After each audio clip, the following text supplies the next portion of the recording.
अस्सलाम वालेकुम। अच्छा, आज हम इंटरव्यू के क्वेश्चंस को डिस्कस करेंगे क्योंकि जून 7 2023 एग्ज़ाम हो चुका है। तो अब क्योंकि सबका इंटरव्यू करीब होगा तो हम इसको डिटेल में डिस्कस करते हैं। सिनेरियो हम पहले सारा डिस्कस कर चुके हैं। अगर आपके पास वीडियो नहीं है तो आप इससे प्रीवियस वीडियो देखें, आपको सिनेरियो की डिस्कशन मिल जाएगी। इंटरव्यू क्वेश्चन से पहले सिनेरियो आना बहुत ज़्यादा ज़रूरी होती है क्योंकि आपसे क्रॉस क्वेश्चनिंग भी हो सकती है। निबोश बहुत ज़्यादा इस चीज़ को स्ट्रेस करता है कि क्या स्टूडेंट ने खुद पेपर किया है कि नहीं किया। शुरू करते हैं पहले सवाल से। क्योंकि एक किचन था, किचन में जगह जगह पे स्पिलिश थी, पानी की, हॉट ऑयल की, इन चीज़ों की। ड्रिंक्स वगैरह सर्व हो रहे थे, जैसे एक KFC या किसी भी फास्ट फूड आउटलेट का किचन होता है। तो सबसे पहला सवाल ये था कि using general hierarchy of control as a framework, comment on how risk of slip in the kitchen can be minimize. अच्छा, अब आपसे क्वेश्चन इससे अगर हो तो वो क्या हो सकता है? आपसे वो हायरार्की ऑफ कंट्रोल के साले कंट्रोल्स पूछ सकता है। मैं आपको तीन चार कंट्रोल्स, आपने अपने पेपर में सब ने कंट्रोल लिखे होंगे, मैं अपने तौर पे आपको तीन चार कंट्रोल्स बता देता हूँ। सबसे पहला एलिमिनेशन कंट्रोल था।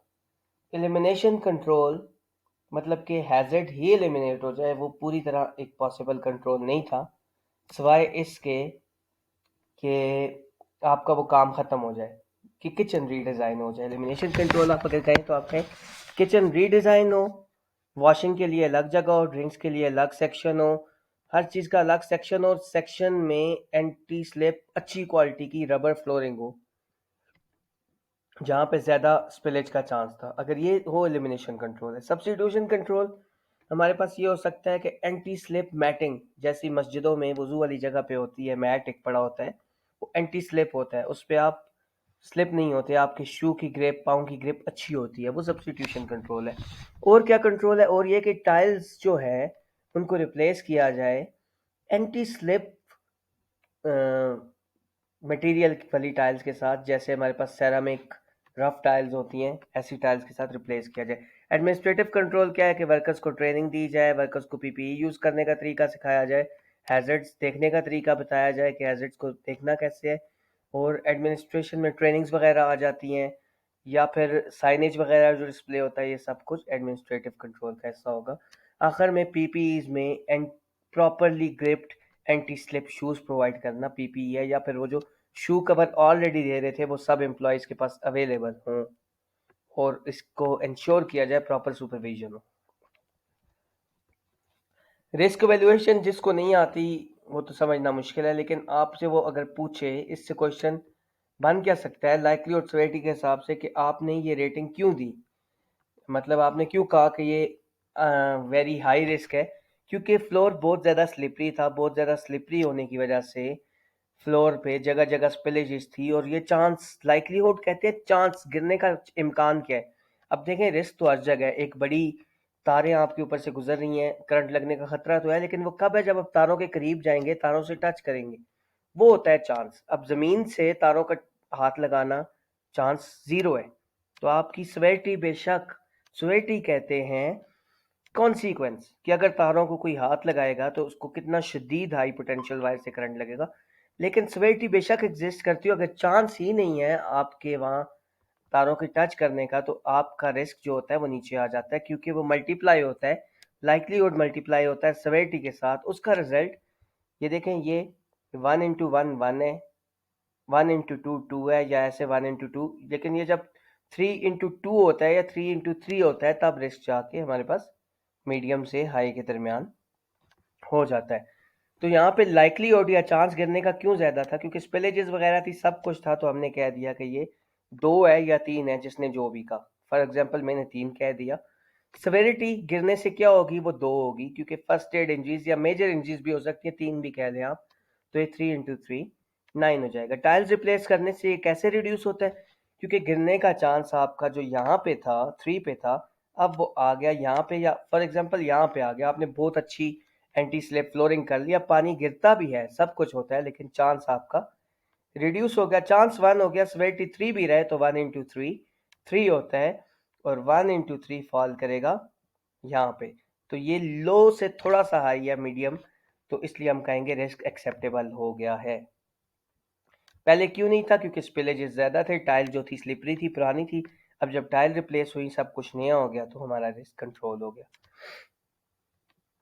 What prompted labour inspector to issue the orders? ऐसी कौन सी चीज़ें थी जिस वजह से लेबर इंस्पेक्टर मजबूर हुआ कि उसने ऑर्डर्स इशू किए? देखें, लेबर इंस्पेक्टर आता है, देखता है छोटी मोटी मिस्टेक है, वो कहता है आप लोग इसको ठीक करें, लेकिन ऑर्डर्स इशू करने पे मजबूर, सब कुछ ठीक होता तो ऑर्डर इशू ना करता। यहाँ पे उनका सवाल है कि कौन सी चीज़ें हैं। अब यहाँ पे वो चीज़ें हैं जैसे कि टाइलें टूटी हुई थी, पुरानी थी, रिप्लेसमेंट का पहले भी एक बार लेबर इंस्पेक्टर आया था, उसने कहा था टाइलें रिप्लेस करो, उसकी बात को वैल्यू नहीं दी गई, बल्कि वर्कर्स ने भी ये कहा कि ये एक्सीडेंट होना ही होना था। ये सारी रीजंस अगर आप अपने अपने पेपर में भी पढ़ेंगे, आपने लिखी होंगी कि वर्कर्स की जान को खतरा था, रिस्क असेसमेंट्स पुरानी थी, लेबर इंस्पेक्टर की पिछली बात को नहीं माना गया था, वर्कर्स के कंसर्न्स को नहीं सुना जा रहा था। और जब इन्होंने कहा ये मशीन फॉल्टी है, यहाँ से उठाओ, उस पर भी उन्होंने रेजिस्टेंस की। और जब पहला ऑर्डर दिया उसका किसी ने नहीं सुना, फिर वो फ्लोर एक्सपर्ट को लाए, उसने भी कह दिया कि टाइलें ठीक नहीं है। ये सारी रीजंस थी कि लेबर इंस्पेक्टर ने ऑर्डर इशू किया। फिर यहाँ पे क्रॉस क्वेश्चन 3A में मेरा नहीं ख्याल कोई बनता है। हाँ, अगर आपसे वो ये पूछे कि कौन सी चीज़ें होती तो लेबर इंस्पेक्टर ऑर्डर ना करता, वो जो मैंने आपको कंट्रोल्स बताए, आप कह दें कि अगर ये चीज़ें पहले से होती, फिर भी आंसर वही बनता है, तो लेबर इंस्पेक्टर ऑर्डर इशू ना करता। Based on the scenario comment on labour inspector ने अपनी ताकत का इस्तेमाल कैसे किया? सबसे पहले लेबर इंस्पेक्टर ने इन्वेस्टिगेशन थ्रू की, वो लेके गया, उसने वर्कर्स को चेक किया, उसने डॉक्यूमेंट्स चेक किए, उसने मैनेजर ने जब उसको कहा कि ये वर्कर की गलती है, उसने उस चीज़ को भी वेरीफाई किया। ये, और जो असल आपसे ये सवाल पूछा जाए, आप डायरेक्टली आंसर करें कि लेबर इंस्पेक्टर ने साइट की इन्वेस्टिगेशन की, वर्कर्स को चेक किया, डॉक्यूमेंट्स को थ्रूली चेक किया, फिर लेबर इंस्पेक्टर ने पहले ऑर्डर ना बांधने के बाद एक्सपर्ट को लाया, फिर उसने दूसरा ऑर्डर दिया, और जब पहला ऑर्डर नहीं माना, उसके नतीजे में दूसरे ऑर्डर के साथ प्रोसिक्यूशन और फाइन भी किया। ये सिंपल सा इसका आंसर बनेगा। इसमें क्रॉस क्वेश्चन मेरे हिसाब से कोई डायरेक्टली नहीं आ रहा। नेक्स्ट क्वेश्चन है, based on the scenario only what was wrong with management commitment food outlet? देखिए, अब आपने मेरा सिनेरियो सुना है, तो आप अगर फिर से सिनेरियो सुने, आपको पता चलेगा मैनेजमेंट अपनी कमिटमेंट कैसे शो नहीं कर रही थी। सबसे पहला पॉइंट आप ये ले लें कि मैनेजमेंट ने चीप वॉशिंग, मतलब जो डिटर्जेंट वगैरह वॉशिंग के लिए यूज़ करते थे, वो उन्होंने फैसला किया खुद ही कि हम चीप डिटर्जेंट खरीदेंगे। उन्होंने क्लीनिंग वर्कर्स को कंसल्ट नहीं किया। फिर उन्होंने पोस्टपोन किया अपना के रिफर्बिशमेंट प्रोसीजर जो था, उन्होंने कहा टाइलें हम रिप्लेस नहीं करते, अभी पैसा लगेगा। पैसे बचाने के लिए उन्होंने पोस्टपोन किया। फिर जब लेबर इंस्पेक्टर ने कहा कि ये टाइलें चेंज करो, उन्होंने उसकी बात को भी डिवैल्यू कर दिया, उसको रिस्पेक्ट नहीं दी, बल्कि उसकी बात को छोड़ दिया। फिर मजीद उन्होंने बाद में जब दूसरा लेबर इंस्पेक्टर आया, सारा इल्ज़ाम वर्कर्स पे डाल दिया। उन्होंने बात नहीं सुनी लेबर इंस्पेक्टर की, उसे मशीन ले जाने नहीं दिया। सब कुछ बताता है कि मैनेजमेंट की कमिटमेंट ठीक नहीं थी। इसमें से हो सकता है वो आपसे कोई भी सवाल कर ले, फॉर एग्जांपल वो पूछ ले कि एक्सीडेंट, इंजरी और इल हेल्थ के लिए ये कंपनी की पॉलिसी थी कि वो एक्सीडेंट, इंजरी और इल हेल्थ नहीं होने देंगे, क्या ये इम्प्लीमेंट हो रही थी कि नहीं? तो आपने इस पर डिस्कशन करनी है, हो रही थी या नहीं हो रही थी। तो नहीं हो रही थी, क्योंकि वहाँ पे स्लिप और ट्रिप के बावजूद वो सिर्फ एक छोटा मोटा थोड़ी बहुत हो रही थी कि उन्होंने साइनेज वगैरह लगाया था, लेकिन ज़्यादा, और पीपीईज भी दिए थे वो जो शू के ऊपर ग्रिप थी, लेकिन ज़्यादा कुछ नहीं हो रहा था, बल्कि एक्सीडेंट फ्रीक्वेंटली वहाँ पे होते थे। इसी तरह इन सब के बारे में आप सबके पेपर्स में लिखा हुआ है, वहाँ से पढ़ के एक एक ये सारे आपको पता होने चाहिए। मीटिंग लीगल रिक्वायरमेंट्स, वो लीगल रिक्वायरमेंट मीट करते थे कि नहीं करते थे? नहीं करते थे, क्योंकि वहाँ पे लेबर इंस्पेक्टर ने टाइलें चेंज करने का कहा, उन्होंने नहीं किया, उनकी क्वालिटी ठीक नहीं थी, वो ऑलरेडी स्पिलेज थी, मेल फंक्शनिंग मशीनें यूज़ करते थे, मशीनों को ठीक नहीं करा रहे थे। और इसी तरह जब दूसरा इंस्पेक्टर आया, उन्होंने इल्ज़ाम लगाया, वही मैनेजमेंट कमिटमेंट वाली बातें यहाँ पे रिपीट हो जाएंगी। अच्छा, बेनिफिट्स ऑफ इंस्पेक्शन और frequency based on scenario what health and safety performance indicator could you use? आप कौन से इंडिकेटर्स को देख के कह सकते हैं हेल्थ एंड सेफ्टी अच्छी है कि नहीं? तो इसमें नियर मिस के रेट जो है वो देख सकते हैं, क्योंकि नियर मिस का रेट हमें ये बताता है कि कितने नियर मिसेज हो रहे हैं, उससे हेल्थ एंड सेफ्टी परफॉर्मेंस पता चल रही है या नहीं चल रही। ज़ाहिर है नियर मिसेज ज़्यादा है उसका मतलब है परफॉर्मेंस पुअर है, नियर मिसेज कम है तो परफॉर्मेंस अच्छी है। फिर एक्सीडेंट रेट को देख सकते हैं, सेम नियर मिस वाला हिसाब, एक्सीडेंट ज़्यादा है कम है, हो रहे हैं नहीं हो रहे।